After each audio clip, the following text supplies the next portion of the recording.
Ashabul fadilah,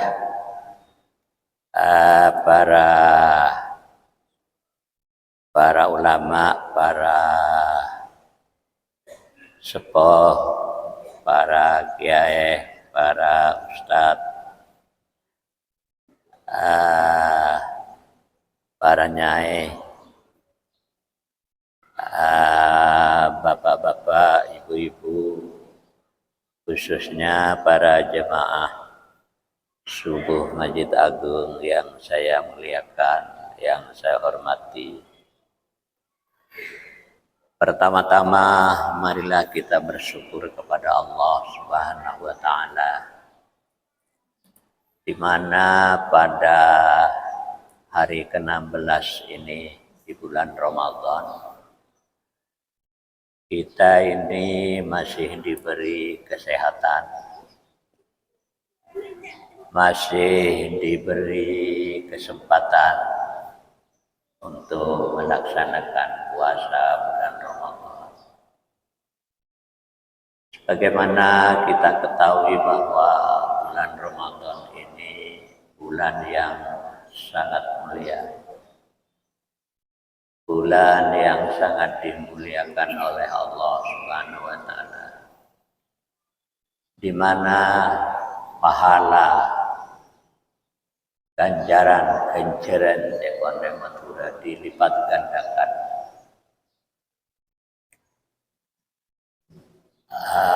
Dilipat gandakan yang luar biasa, semua aspek dan lain sebagainya. Juga di bulan Ramadan ini ampunan Allah itu dibuka lebar-lebar,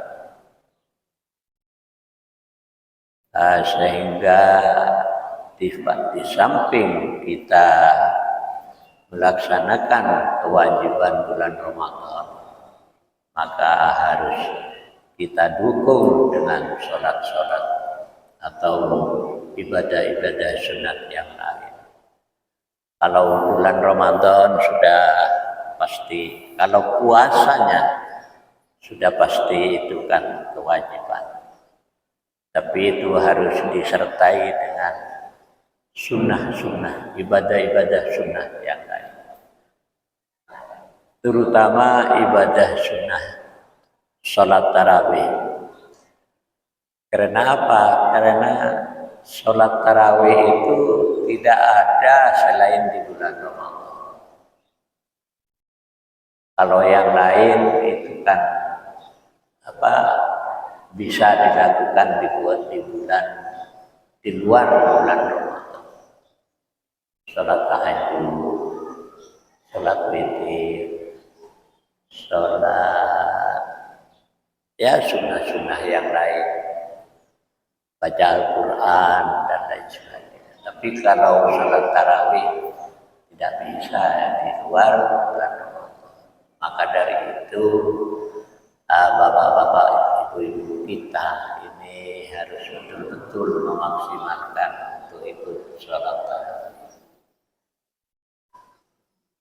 bermakmum di masjid-masjid, di mushola dan lain sebagainya. Bapak-bapak, ibu-ibu yang saya hormati, yang kedua, begitu mulianya bulan Ramadan itu, karena di dalamnya bulan Ramadan itu wahyu atau Al-Quran itu turun pertama kali. Dijelaskan oleh Allah Subhanahu wa taala di dalam Al-Quran, A'udzubillahi minasyaitonir rajim. Syahrul Ramadan allazi unzila fihi al-Qur'an hudal lin-nasi wa bayyinatin minal huda wal furqan. Jadi di bulan Ramadan itu diturunkan Al-Qur'an. Hudal lin-nas, petunjuk bagi manusia. Wa bayyinatin minal huda, dan menjelas dari petunjuk itu wal furqan, pembeda. Furqan ini pembeda dari zaman batil menuju ke zaman yang baik, zaman yang bagus, zaman yang hidup teratur disertai hukum Allah dan seterusnya. Lalu kalau kita ayat apa yang turun pertama kali itu? Kalau ayat pertama ini turun di Gua Hira.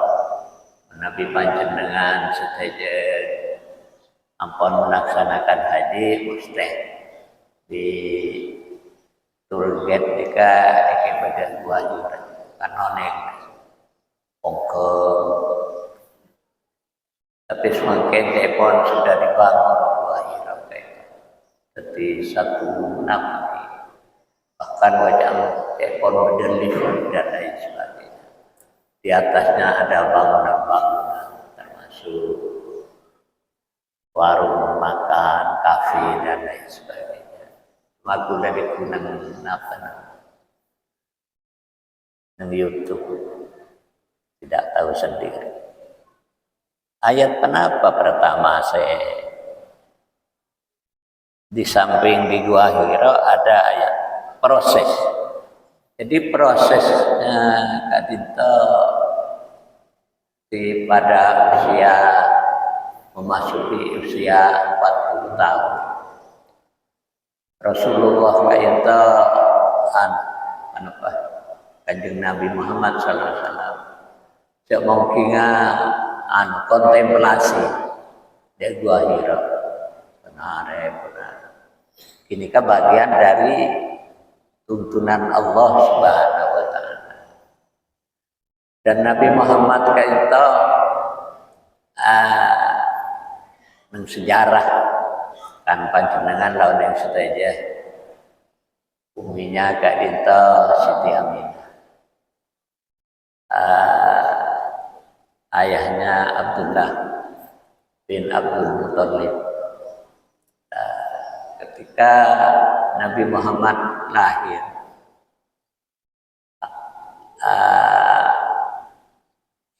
Sayyidina Abdullah itu dikeluarkan itu dalam keadaan yatim. Bagaimana juga dalam sejarah yang jelas lagi bahwa ketika Rasulullah SAW itu lahir, salah satu api saya sebut Majusi itu mati. Padahal dia tidak pernah mati selama 1000 tahun. Ketika Nabi Muhammad itu lahir pas mati padam apa itu? Orang-orang Majusi pas ketemu ada apa ini ada apa. Ternyata pada saat itu hari kelahiran junjungan kita Nabi Muhammad SAW. Lah dalam proses kehidupan Nabi Muhammad itu tidak pernah melakukan apa yang pernah dilakukan orang Arab jahiliyah. Setelah meninggal, ibunya meninggal, Nabi Muhammad kan di Jawangkingan di Ekopolong sarang kakeknya Abdul Muthalib. Abdul Muthalib itu kan tokoh Jawangkingan ketua Quraisy.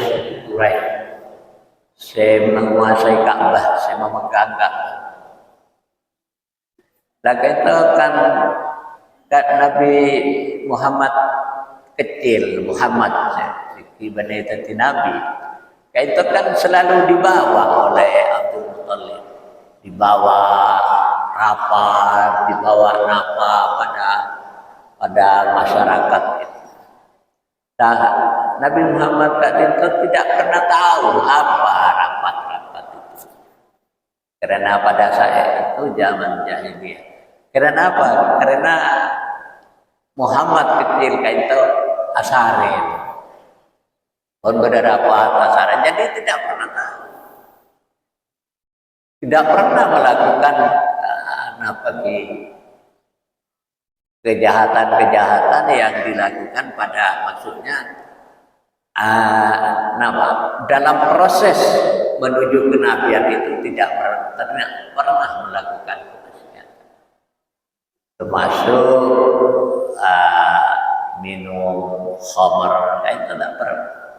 Padahal pada saat itu khamr belum diharamkan, belum haram. Tapi kan Rasulullah tidak pernah, selalu lurus. Nah, pada umur berapa masuk ke mulai umur 35 itu kan pas selalu kontemplasi, merenung, termasuk sampai umur 40 tahun lalu turun wahyu dari Allah Subhanahu wa taala. Lah di wahyu itulah, pada saat turunnya ya wahyu itu merupakan satu pengangkatan bahwa Muhammad diangkat sebagai Rasulullah, utusan Allah Subhanahu wa taala. Sama Nabi utusan akhirnya diberi wahyu. Nah, wahyu pertama kadinto setoron a'udzubillahi minasyaitonirrajim, Iqra bismi rabbikal ladzi khalaq. Contoh ayat pertama, Iqra bismi rabbikal ladzi khalaq. Bacalah dengan menyebut nama Tuhanmu yang menciptakan.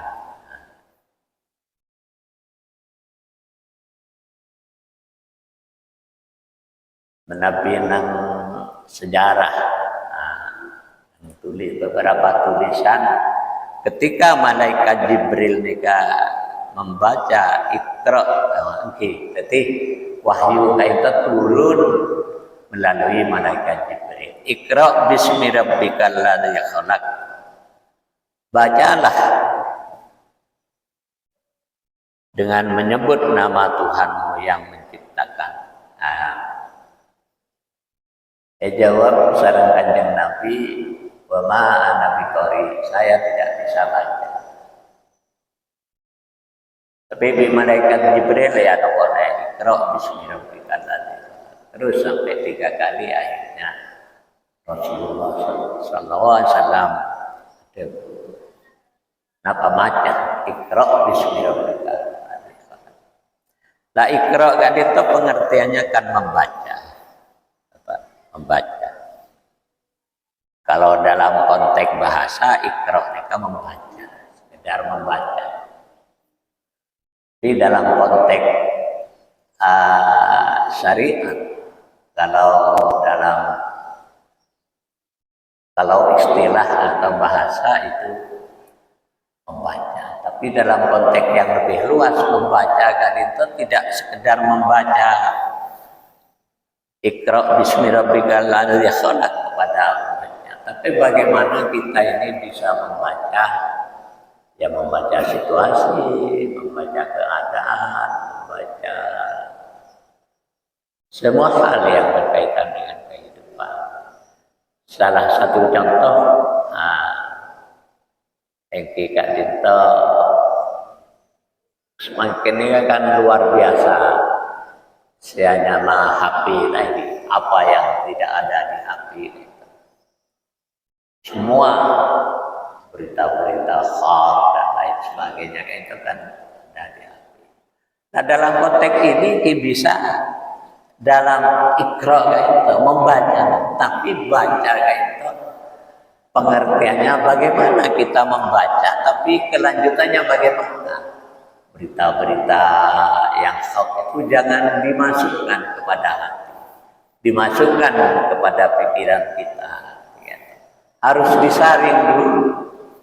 Nah, bapak-bapak, ibu-ibu jangan mudah men-share berita-berita yang ada di HP itu kaitannya dengan Iqra itu. Harus disaring dulu apakah benar bahwa berita ini apakah benar, tulisan ini apakah benar. Sebab kalau tidak dicari dulu akarnya, istilah benar endaknya, terus tiba-tiba langsung lagi share ya. Dan kula panjenengan kaitan orang susah menyebar kabar bohong. Dan ketika itu hati-hati kita gitu, karena mulai dari anak-anak sampai orang sekolah itu habis. Tapi kita nampak bis, Pak, nampak bis dari sekian kebaik saya orang Pak Kono orang. Ini kalau mesti habis, saya kira. Norok kereta, itu mesti habis. Menorok pesawat, kan oleh pakai patean. Nah, semakin mode pesawat, istilahnya mode pesawat. Dia pernah dengan pesawat, tapi berita-berita ini bisa masuk. Yang tidak masuk itu internet, itu pesawat. Itu. Jadi Iqra itu akhirnya luas pengertiannya. Tapi itu. Selanjutnya bahwa kita paham turunnya Al-Quran itu di dua hiro. Yang pertama kali, ayat pertama kali adalah Iqra yang membawa wahyu itu malaikat Jibril. Ketika itu. Sehingga pada tataran selanjutnya apa yang disampaikan Rasulullah SAW itu selalu melalui wahyu. Wa ma yantiqu 'anil hawa in huwa illa wahyu. Tidaklah berbicara Muhammad itu dengan Mustafa kecuali dengan wahyu. Setuju wahyu. Baik wahyu yang ada di Al-Quran, hadis-hadis, itu setuju dah wahyu. Nah, Al-Quran ini banyak isinya. Ada sejarah, tapi yang pertama adalah tauhid. Ada fikih syariah, ada akhlak dan lain sebagainya isi Al-Quran ini. Ada sejarah maka paling banyak. Kalau kita baca surat-surat itu kenapa? Nang surat Kahfi itu sejarahnya ada di Al-Quran itu dikatakan sejarahnya 7 pemuda. Ada yang mengatakan 7, kita tidak tahu, hanya Allah yang tahu. Ada yang mengatakan 6, 5. Sejarahnya anggap beberapa pemuda yang pada saat itu beberapa pemuda yang beriman kepada Allah Subhanahu wa taala. Sedangkan rajanya kan itu raja yang zalim. Dikejar-kejar pemuda itu dan akhirnya masuk gua. Dan ketika itu masuk gua pas asaren selama 350 tahun sareng anjingnya. Dibeda anjing.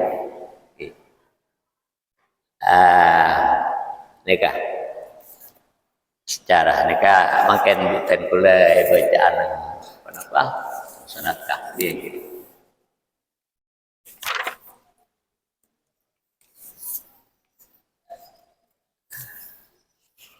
Surat Kahfi bahwa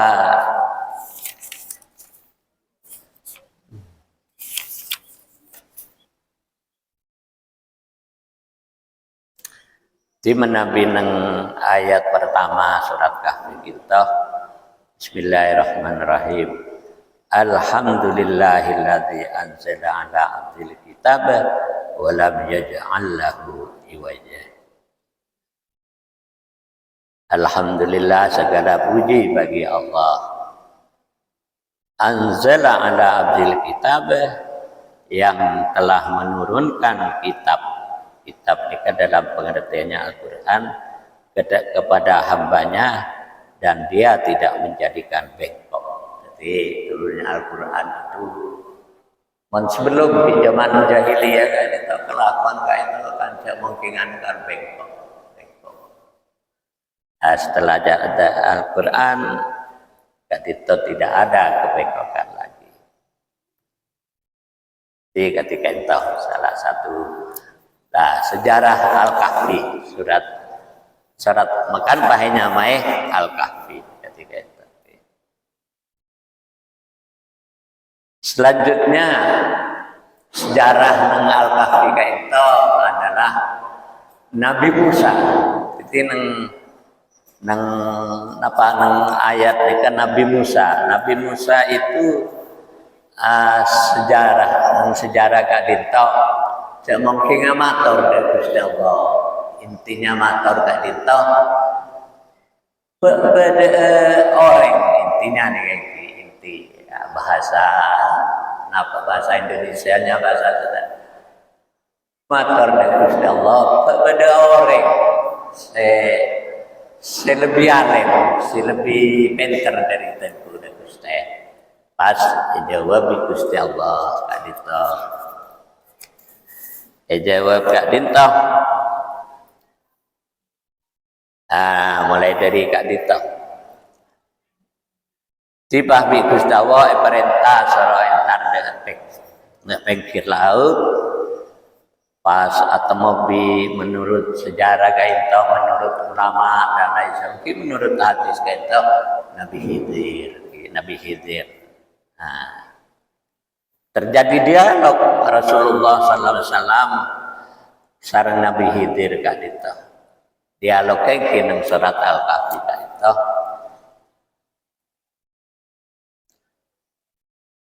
A'udzubillahi minasyaitonirrajim. Mulai dari kata qala lahu Musa hal attabi'uka ala an tu'allimani mimma ulimta rusda. Ada bu Nabi Musa lahu de orang enggak dito disebut Nabi Khidir kayak gitu. Hal attabi'uka, apakah boleh saya ikut kamu ala antu alimani, apa boleh bolehkah aku mengikutimu agar engkau mengajarkan kepadaku ilmu yang benar yang telah diajarkan kepadamu untuk menjadi petunjuk. Rusda petunjuk. Pas jawab orang gak ditah Nabi Khidir gak ditah qala innaka lan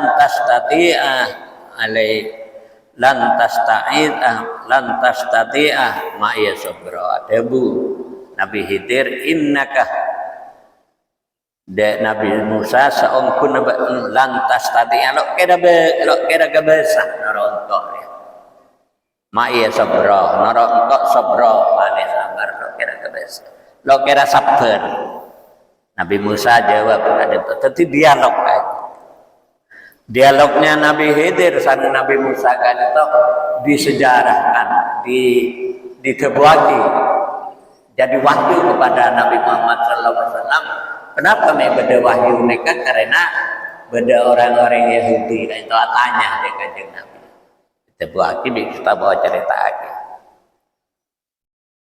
Wa kaifa tasbiru ala ma lam tuhib bihi husbra. Bagaimana kamu bisa bilang sabar kalau saya belum mengikuti. Tidak akan sanggup sabar bersama, dan bagaimana engkau akan dapat bersabar dengan sesuatu. Pas Nabi Musa ada jawab terjadi terus menerus jawab, akhirnya kalau mampu Nabi Khidir qala fa inittaba'tani fala tas'alni an syai'in hatta uhditsa laka min dzikra. Mon lakal ning enja sinarwa engkau fala tas'alni, jangan bertanya engkau ala syai'in dari sesuatu hatta uhditsa laka sehingga saya menceritakan kepadamu minhu zikra. Ampun Pak bagi, tapi saya bagi kita beri syarat saya tanya apa saya kena kompor saya tanya ampun fantolako maka jalan Nabi Khidir bin Nabi Musa hatta idza raqiba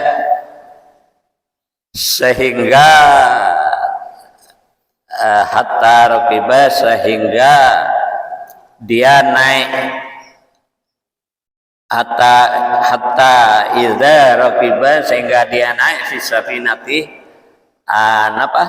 kapal laut perahu mungkin bagaimana perahu tadi perahu kayak itu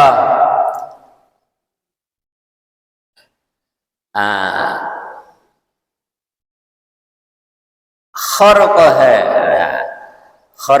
kayak itu pah melubangi Nabi Khidir kayak itu ada safina ada perahu kolah pada Bu Nabi Musa akharaqtaha liturika ahlaha laqad ji'ta syai'an imra.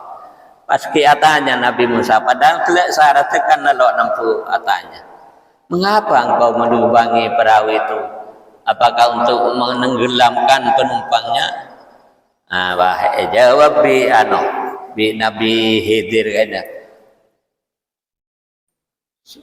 Kenapa Nabi sungguh engkau telah melakukan kesalahan besar. Maka tanya, padahal perjanjiannya kan lo atanya, kan tidak kan. Pas ajawab Nabi Khidir kaita, qala alam aqul innaka lan tastati'a ya sabra. Engkau kan ngocak, bukan sudah kukatakan bahwa engkau tidak akan mampu sabar bersama. Tanya penasaran. Perahu cek becek bahiro bagi Nabi Khidir. Nah ketika itu saya maksud itu. Pas kenapa tetipah kiatanya. Qala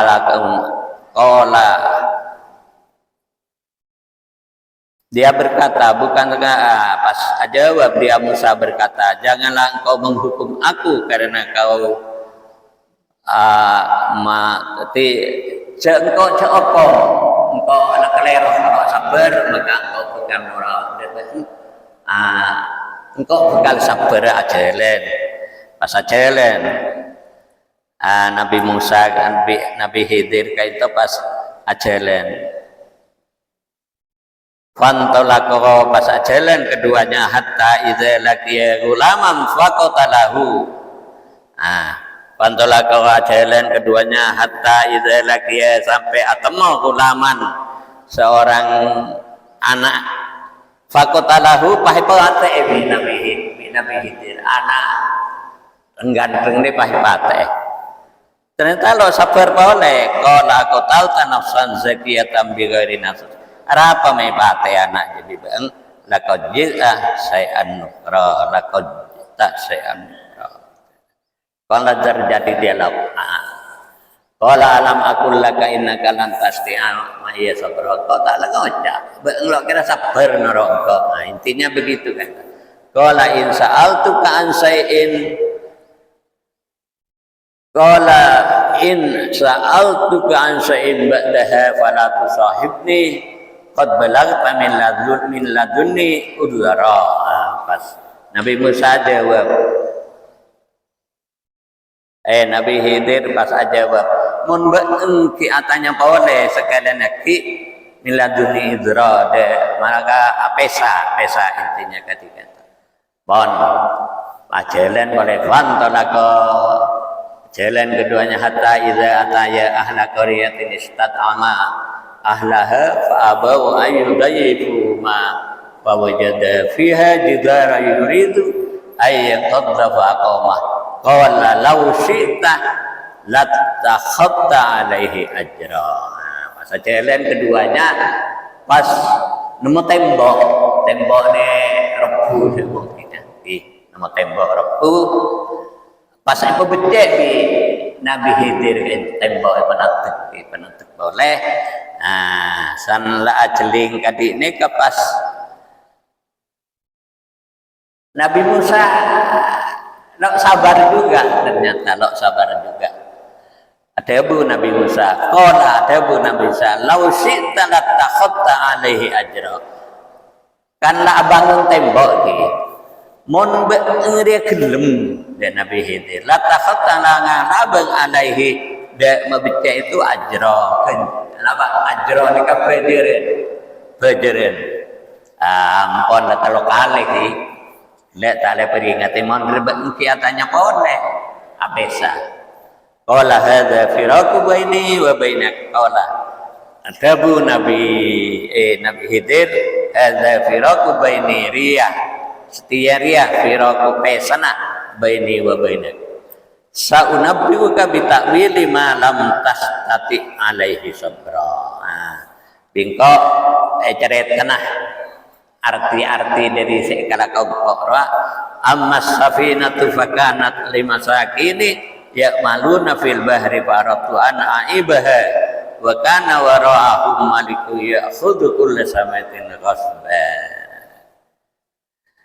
Dadi paceritake perahu kendara apa bingko elo bagi intinya kayak itu ya paulana ji anding orang miskin anding orang lo andi se kebaik asam di mana pada saat itu raja penguasa ampong anak perahu seganteng anding perahu orang yang seganteng ikana maka elo bagi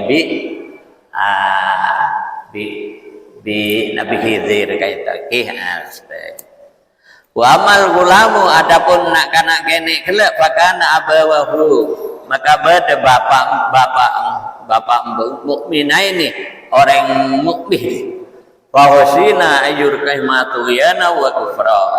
Nah, apa bingko mepate kodan mengkhawatirkan diduga pada saat besar nanti orang itu adalah jadi kafir. Fa'aradna ayyubdilahuma rabbuma kharamin husakatau aqrabu ruhma. Jadi takut apa anak-anaknya pas kafir baik mati. Wa amal jidaru fa setelah wa amal jidaru fakana li ghulamaini yatimaini fil madinati wa kana tahtahu kanzul lahuma wa kana abuhuma solihah farad rabbuka yablugana suddahuma wa yastakhrija kanzahuma rahmatan min rabbik wa ma fa'altuhu an amri dzalika ta'wilu ma lam tasti alaihi sabra. Dadi pas bangklan kau saya bangun tembok larang kaporan nang bebeuna tembok ini beda harta karun kanzul anding anak dua dia anak yatim dua bangun lagi. Ada apa yang bangun lagi? Nilai kata orang selain. Nah, pas neng akhir kisah dialog itu, wama dia bang senok tahu. Pas akhir dialog, wama fa'altuhu an amri dzalika ta'wilu ma lam tasti alaihi sabra. Engkau no anak kafir ya tidak melakukan saya itu kecuali dari Allah Subhanahu wa taala, perintah Allah Subhanahu wa taala. Zalika itulah takwil atau arti malam tasdi alai sabra belum paham. Jadi ini saya maksud sejarah. Sejarahnya kafir pada pemuda yang karena keimanannya melarikan diri dari Raja Zalim sehingga 3.550 tahun tidur di gua kahfi ini gua. Ada yang mengatakan kahfi ini kepada gua kahfi ini ke gua ini kepada Yordania. Kedua sejarahnya proses atau dialog antara Nabi Musa dan Nabi Khidir. Gusti Allah memberi pelajaran kepada Nabi Musa. Jadi itu sejarah. Selain itu urusan tauhid, urusan fikih syariat, syariat gak dito nang ayat surat An-Nisa nomor apa kita nomor napa 50 napa 1 seket ketika jelas hati aturan pernikahan. Kadang kadang sering orang tidak tahu tentang telak telok. Di telak telok kayak itu ampun selesai.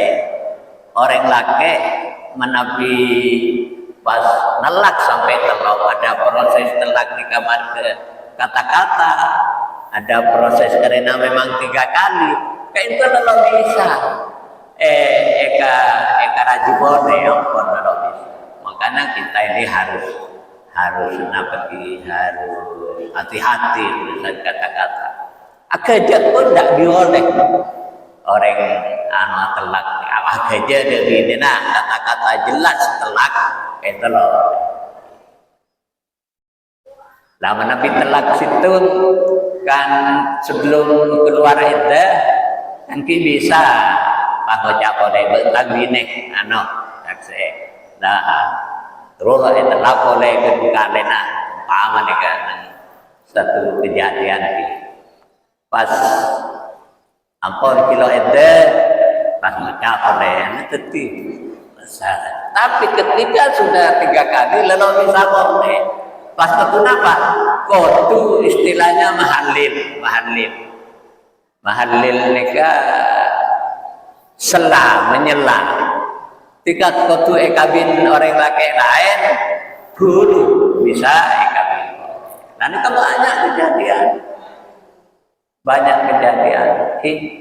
Telak kali wah lekas lagi. Tapi lalu bisa kecuali ada mahallil. Agar itu syariat Allah Subhanahu wa taala. Jadi di samping syariat-syariat yang sudah jelas di Al-Qur'an, umpama ada yang lalu ada yang kurang jelas, maka dijelaskan oleh Rasulullah SAW dalam hadis. Jadi semakin di para ulama ada ujian malam menikah ide nikah Al-Quran Taurat Iqra bismi rabbikal ladzi khalaq. Jadi para panjenengan bapak-bapak ibu-ibu niki bahwa Al-Quran itu diturunkan di bulan Ramadan di Gua Hira di ayat pertama kaitu Iqra yang membawa wahyu kaitu malaikat Jibril. Lalu apa Al-Quran itu? Maka dikatakan bahwa Al-Quran itu adalah wahyu Allah Subhanahu wa taala yang diturunkan kepada kebunan Gusti Allah seterusnya kepada Rasulullah SAW melalui malaikat Jibril. Ketika dibaca tahu atau tidak tahu artinya dapat pahala. Maka dari itu bapak-bapak ibu-ibu terkula para panjenengan ngereng banyak baca Al-Quran lebih-lebih nang bulan Ramadan kayak itu. Jangan jasaren makola ada yang mengatakan pun hadis dan lain sebagainya bahwa puasanya tidurnya orang puasa itu adalah ibadah. Lain diciptakan tempat apa sama tidur kan tetap ibadah kan. Tapi harus kenapa tedu demi panjenengan oleh